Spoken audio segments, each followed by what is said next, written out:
What is going on, everybody? Welcome back to another part of me talking about my entire collection from A to Z.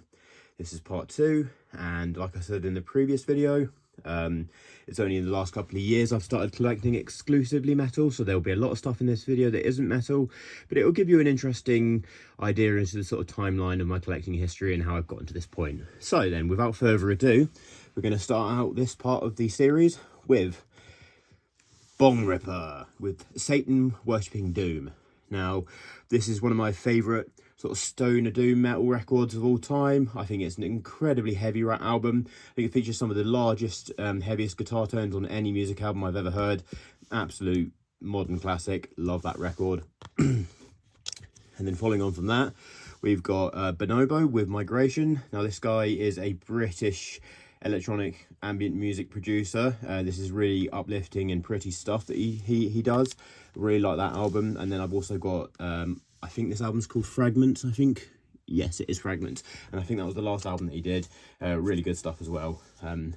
I think Migration's my favourite of the two, but yeah, really cool EDM artist. Following on from that, we got the first of my Boris records. This is the Japanese sludge metal and stoner doom legends Boris, and this is Absolute Ego with their debut album. Following on from that, I've also got the Flood album, which is a sort of big, long, drony album, kind of cool underwater artwork. And then after that, you've got the Amplifier Worship album, which again is another heavy droning album. This is a band that are obviously all about their guitar gear and, you know, the tones and the feedback.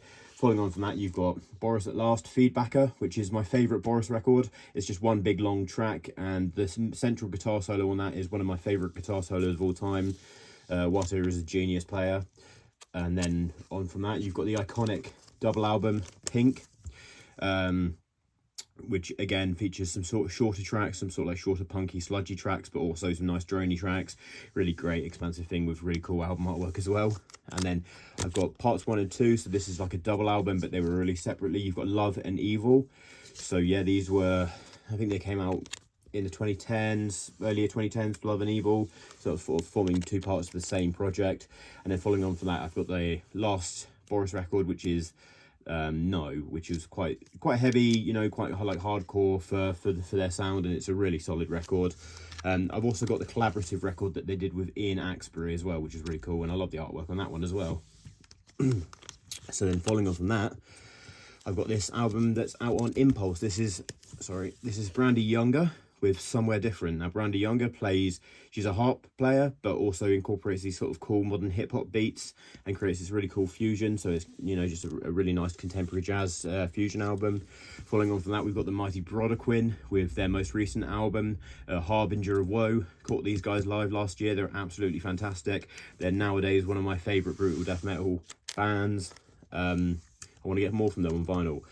Then I've got a essential album for a lot of people. This is the self-titled Buena Vista Social Club album.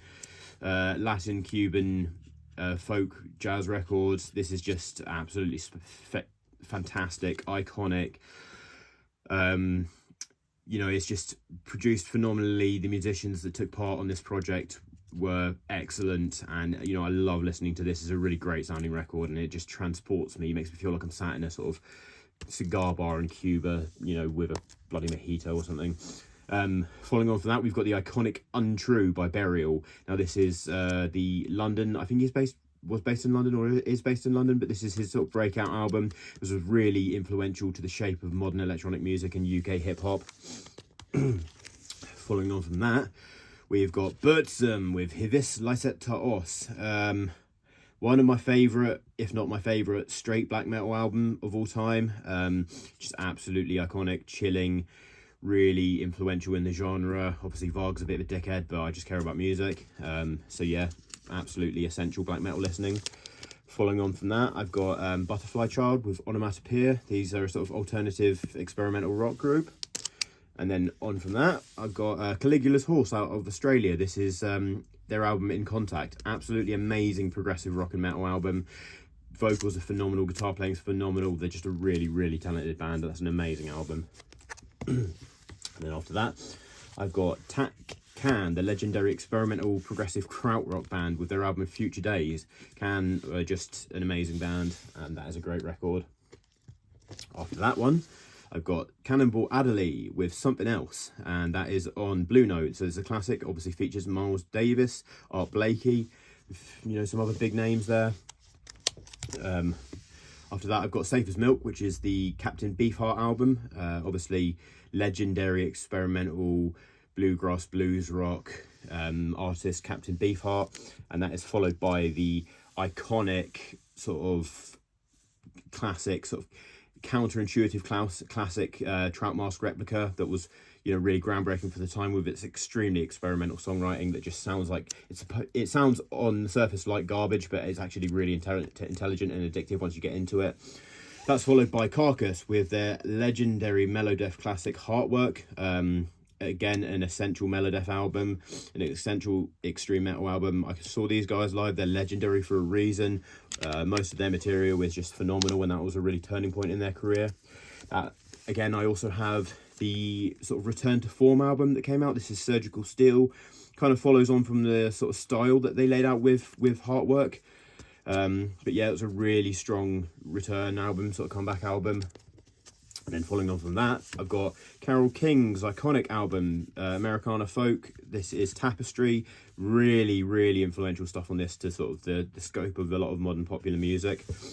Following on from that, I've got Cat Power. Now, obviously, Cat Power is a sort of indie rock, again, sort of folky Americana artist. This is Moonpix. This is a really haunting album, really, really beautiful stuff. And then after that, I've got Script of the Bridge by The Chameleons, and The Chameleons were a sort of gothy Brit rock band that never kind of got the recognition that they deserved. I think they had a lot of label issues. This is a great album. I think they've got one other album that was released that's, in my opinion, even better. Just can't source it on vinyl. Following on from that, I've got Charles Mingus and this is a Columbia Records pressing. Again, this is sort of, you know, classic bebop jazz. Charles Mingus, obviously the famous band leader, icon. That is also followed by one that's on Impulse. This is the Mingus album. And yeah, it's got that like really cool photo of him on the cover. And, you know, that is a staple album for anyone who's going to get into classic jazz. Following on from that, I've got Chat Pile, who are a modern sludge metal band. Sorry, I'm just going to pull the camera back a bit so I can get to the rest of the records. Modern sludge metal band. Sorry, guys. And this was their debut album. Really, really phenomenal stuff. Talks about the state of sort of modern America in a really interesting way. I bloody love this album. Bloody love this band. Then I've also got their second album here, the Cool World, sorry, which came out a couple of years ago. Again, took them in a sort of a bit of a different direction, but it's another really good record. After that, I've got Chick Corea, his iconic landmark album, Return to Forever. And then following on from that, I've got the Childish Gambino album, Awaken My Love, with this nice box set, with that really freaky album artwork. It's an album that had some really amazing singles. I think some of the deeper cuts were a bit underwhelming, but then, you know, it's just a cool thing to have in my collection. Following on from that, I've got the debut album from Clips, which are the iconic Notorious hip-hop duo. Notorious because they were involved in some quite serious and large-scale crimes, but were also really influential to, you know, sort of 90s and 2000s hip-hop. They actually dropped another album last year for the first time in a very, very long time, which was, you know, really good and has been really well received. And it's great to see a Clips album with some more modern production. Following on from that, I've got the Cocteau Twins, Gothic Rock, with their album Garlands. This is just really great. You know, if you like Portishead, I'd recommend this. Yeah, so it's just a really cool album. And then following on from that, I've got Clipping with Visions of Bodies Being Burned. Now, this is this sort of technical hip-hop group, and this is sort of part 2 of their horror double album, sort of double piece. And this is just, you know, really, really great, really dark, really creepy stuff, and it features incredible performances across the board. Following on from that, I've got another one on Impulse. This is The Comet Is Coming with Trust in the Life Force of Deep Mystery. This is a UK-based jazz fusion group that have been making a lot of waves in the scene in the last sort of 10 years. Yeah, really cool album. And then following on from that, I've got this artist. This is Convection with 28 4-5. Now this is a sort of trippy, spacey, sort of techno album. Kind of really takes you on a journey, makes you feel like you're on that spaceship. It's just really beautiful. I love this album. Following on from that, I've got one of my favourite thrash metal albums of all time. This is Coroner with Mental Vortex. Swiss legends. Reviewed their newest album for Design if you want to check that out on VM Underground. But yeah, this is my favourite album by Coroner. It just features some amazing tracks. Sirens probably my favourite one out of all of them. But yeah, just really, really great, talented, skillful band. Following on from that, I've got Counting Crows with August and Everything After, their sort of classic, iconic album. After that, I've got a really cool one. This is Cosmos Factory. Fucking hell. Cosmos Factory by Creedence Clearwater Revival. Amazing bluesy southern sounding band. Yeah, there's so many iconic tracks on this, like Coming Up Around the Bend, and just really great guitar playing, really great tones and everything. Just a really, really cool band. Really cool classic rock album. Following on from that, I've got Canada's own Cryptopsy. Now this is None So Vile, one of the most iconic brutal death metal albums of all time, one of my favourite death metal albums of all time. Essential death metal listening, just genius stuff, unrivaled, unparalleled. Following on from that, I've got the post-metal icons Cult of Luna with their album Eternal Kingdom. This album has a really cool, creepy concept behind it. It's kind of cool, fun album to revisit. After that, I've got Cynic with one of my favourite progressive metal albums of all time. Cynic, I think, is it Pete Masterville, the guy who sort of masterminded it all? But he is, was it Paul Masterville? I can't remember his name, for God's sake. But he was involved with Death, the band Death. And yeah, this is, I think, their second album. I prefer this to the first, actually. But yeah, just really amazing, technical, spacey, trippy, transcendental stuff. Following on from that, we've got the first of my two Daniel Avery records. This is Drone Logic. Daniel Avery is a UK-based house music artist. This was an album that I think was his breakout. This was quite a big album. It caused a big splash. I love that album cover of what looks like a party goer who's just sort of wasting away into black ink. And then following on from that, we've got the album that followed that. This is Song for Alpha, which kind of took a more ambient direction. But yeah, again, I love the album artwork on that one. I think Daniel Avery is a really interesting artist. And then following from that, I've got Danny Brown with an Atrocity Exhibition, one of my favourite hip-hop albums of the last 10 years. Really experimental stuff. He is a really unique artist, and some of the songwriting on here and his lyricism is haunting, dark, and just absolutely fantastic. Then we've got Dark Throne with Transylvanian Hunger. This is my favourite album of theirs from the Unholy Trilogy era of Dark Throne. Yeah, just this is a textbook blueprint for the sound of Norwegian forest, ice cold, black metal, raw, just in your face, just unforgiving, and it's such a classic. Essential listening, that one is.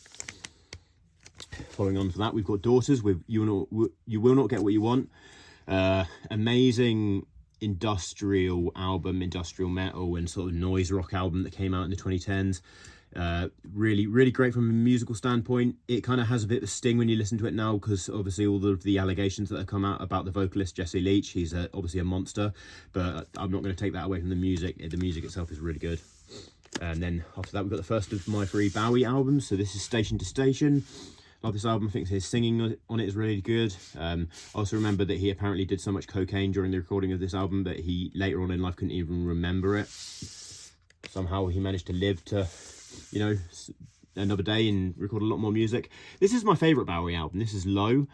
I think this is a fucking amazing album. I think the second half of this one is purely instrumental, and it just features some really interesting stuff that was really cutting edge for the time.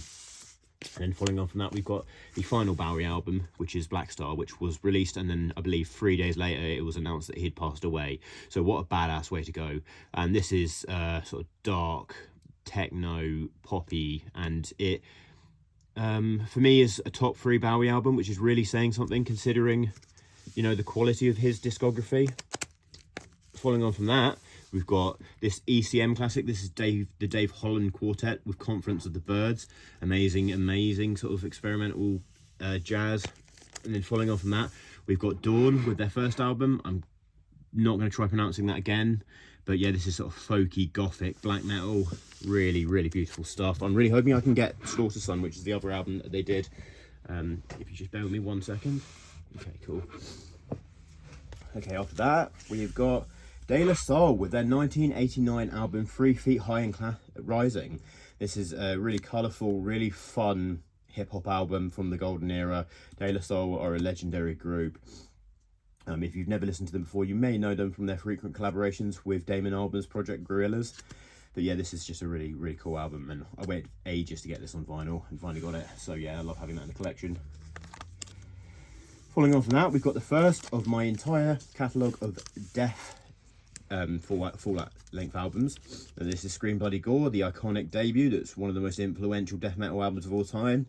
Again, essential, really textbook lessoning. I mean, I'm going to say essential, but I think most of Def's music is pretty essential if you want to get into death metal. Following on from that, you've got the second album, Leprosy, with the iconic gory album artwork that you know, kind of refined a lot of the blueprints and the sort of stuff that they were working with on Scream Bloody Gore. I think it took up the musical quality up a notch, in my opinion. And following on from that, you've got Spiritual Healing, which is the third album, which is another really, really great album. And I think they sort of took the technicality up a little notch on this record, and I think that kind of laid the groundwork for a lot of the progressive stuff that they'd lean into later on, but sort of showing it from a sort of musical capability standpoint. Yeah, that really crazy album artwork as well. Then after that, you've got my favourite Death album. This is Human, which for me really bridges the gap between their sort of progressive stuff and their straight death metal, but with the right amount of technicality. I think this is probably, in my opinion, their heaviest record. I think some of the songs and the ruminations on Mankind is just really interesting, and I just think it's an incredible album. If I'm going to say one's essential, for me personally, it'd be Human. Following on from that, we've got Individual Thought Patterns, which is where they were sort of going in full prog mode at this point and getting more and more philosophical with their music. And then after that, you've got the iconic Symbolic record, again, one of the most well-renowned, well-reviewed and iconic death metal albums of all time. And then you've got the final album, which is a bit divisive among a lot of fans, but I personally think it's great. This is Spiritual Healing. No, sorry, not Spiritual Healing. Bloody hell. This is The Sound of Perseverance, which again gets a lot more progressive. But it's really, really influential to a lot of different subgenres that came after that. Following on from that, we've got the first two albums that I have by the iconic Death Grips. This is the Money Store. Now, Death Grips, for those of you who aren't in the know, are a industrial hip-hop group. They were based out of Sacramento, I think, in California. They were really influential in the 2010s and just really, really groundbreaking stuff, really fun music. This is their album Bottomless Pit. Again, this features some absolutely nuts percussion, and the vocals on all Death Grips albums from MC Ride are just off the wall. It's just crazy, and it's just, you know, really, really smart music at the same time. Following on from that, we've got the first of my Death Spell Omega records. This is Fas Ite in Egnum Maledictum Eternum, if I'm saying that one correctly. So, for those of you who know, Death Spell Omega play avant-garde black metal. They're probably my favourite black metal band. They're one of my favourite metal bands of all time. If you see my battle jacket in my display picture on my Instagram, you'll see that they are central. They take centre stage on my battle jacket with my back patch. Absolutely love this band. I think the music's really mature. It's really thought-provoking. I think instrumentally it's incredibly well performed. But yeah, this one kind of represents what it would feel like to be that person on that album cover, in a lot of pain and falling into a bottomless black pit, and the lights just leaving you. And there are a lot of philosophical angles to it as well, but I don't want to rant about that, otherwise we'll be here all day. Following on from that, you've got Paracletus, which is another masterpiece. I feel like musically it's a lot more dramatic. There's a lot more drama going on. That's a fan favourite for me. I think Fast is probably my favourite album by them. Following on from that, I've got the Furnaces of Palingenesia, another incredible album by them. Great title, great album artwork, great music. And then I've also got the last album from Death Spell Omega, which is The Long Defeat, which kind of leans into sort of post-black territory. I think they had a change of hands with the vocalist here. I really want to get all of their vinyl, all of their music. There's some albums that I don't understand why I've not got around to getting yet, but I will get them eventually. After that, I've got this lovely, wonderful Deicide box set. This is their Roadrunner Years box set. So Deicide, obviously the classic Floridian satanic death metal icons. This is a rather lavish and beautiful box set that features a lot of their classic stuff. So the self-titled album, Legion, Serpents of the Light, features a live album, some music that was never actually released as well. So it's quite a nice exclusive set to own. Love having that in the collection. And then following on from that, we've got the avant-garde death metal legends Demilic with Naspith, their iconic album that features, the really crazy sort of croaky vocal work that's really unique and, has influenced a lot of other bands. I love that album. Following on from that, we've got an album that came out last year. This is Diabolizer out of Turkey with Murderous Revelations. Now, this is furious, flame-engulfed, hell-worshipping death metal. It sounds like some kind of monstrous pig is on the vocals as well. Wow, this is just a really fun record, guys. Give it a listen. They deserve more praise. And then following on from that, I've got the final album from the Dillinger Escape Plan, the famed math rock and sort of noise rock outfit. This is Dissociation. I think that album cover is trying to depict an amplifier tube exploding, which I think is quite a fitting album artwork for their final album. Following on from that, we've got Dinosaur Jr. with Bug. Now, Dinosaur Jr. are obviously the iconic grunge and rock outfit from America. Really, really great stuff. And Jay Mascis is one of my favourite guitar players of all time. After that, what have we got? We've got Disembowelment with Transcendence into the Peripheral. Now, this is my favourite Funeral Doom record of all time. I'd say this is essential Funeral Doom listening. Just absolutely incredible stuff. A masterpiece. Really, really amazing, mysterious album from a mysterious band. And then after that, we've got another iconic classic, another essential of the genre of death metal. This is Dismember with Like an Ever-Flowing Stream. Now, this is a textbook blueprint for the sound of chainsaw guitar distortion. Really heavy and just timeless and just really fun. Really great record. After that, we've got the Dismemberment Plan with Emergency and I, which for me was a big album in my sort of early 20s. I find that it's a real coming of age album, so if you're in that sort of age group, might be a lot of interest to you. It kind of bridges the gap between sort of more youthful sounding music and some kind of really mature indie, but it is just a fucking brilliant record. I absolutely love that one. After that, we've got Distant Dream with It All Starts From Pieces. Now, this is a Polish post-rock, modern post-rock band. This album is, dark, spacey, like late night, and it has really great guitar playing, really beautiful record. And then after that, we've got one of my favourite records of all time. This is DJ Shadow with Introducing. Now, this is an album entirely made up using samples that DJ Shadow found from just different records that he just spent hundreds and thousands of hours sampling. This is just an absolute perfect album. It's fucking brilliant. I cannot praise this enough. After that, we've got a compilation from Django Reinhardt. Now, Django Reinhardt is the famous jazz guitar player who was also a gypsy guitar player, lost his two or three fingers in a fire, and he developed a really unique playing style because of that ailment. And then also we've got Domengang. Now, this is a psych rock band. Haven't listened to that in a while. I should give that another go, and I really like the sort of graffiti album artwork on that as well. And after that, we've got the legendary Don Cherry with Cherry Jam. Now, this is a kind of sort of fun 45 RPM, just a little brief, brisk session that he did, and it is really, really fun. Then after that, we've got his self-titled album, iconic album, and he's just a really cool musician. Following on from that, we've got The Doors with their self-titled album, one of the most influential, one of the most beloved rock groups and rock albums of all time. And after that, we've got Dr. Dre. This is the West Coast legend. Obviously produced a lot of fantastic music, was involved with some really iconic people from that era and, that part of the country, and still has a huge hand in the sound of modern hip hop. And yeah, this is his huge iconic album called The Chronic. And then after that, we've got the Dream Syndicate with The Universe Inside. And if you haven't guessed from that album artwork already, this is trippy psych rock. After that, we've got Drowning the Light with Through the Noose of Existence. Now, this is a raw black metal artist from Australia, I think. He's got a massive catalogue that I want to dive deeper into. I've been listening to it gradually. This is the only one of his records I own at the minute. Annoyingly, I want more of his music to get repressed, because as much of his music as there is out there, there's not actually a huge amount in terms of variety that's available on vinyl. But yeah, this is a really, really cool raw black metal album. Following on from that, we've got Duke Ellington with Money Jungle. Now, this is, again, a really classic, iconic album. And, yeah, that's just, really essential classic jazz listening. Following on from that, we've got Duster with Stratosphere, and this album I believe was recorded on a 4-track, and it sounds really spacey, really melancholic, but like, you know, really soothing and beautiful and simplistic. So that's just a great indie rock album.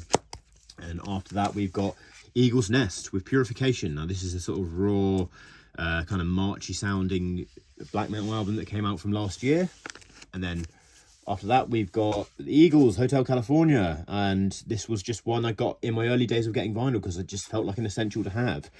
I've never been the biggest Eagles fan, but you know, it's just got some big tracks on it, and you know, just one that I wanted to have at the time, and you know, it fills up my collection a bit. And then I've got Edge of Sanity with Purgatory Afterglow. Edge of Sanity is one of my favourite melodeath artists of all time. Obviously the legendary Dan Swano is at the helm of this. And this is, you know, a really cool album with some really great tracks on it, and I'm wanting to get more of their stuff on vinyl. And I'm going to close out this episode with, again, another Edge of Sanity record. This is Crimson, one of my favourite metal albums of all time. In my opinion, one of the greatest metal albums of all time. This is a melodic death metal masterpiece. Love this album, cannot get enough of it.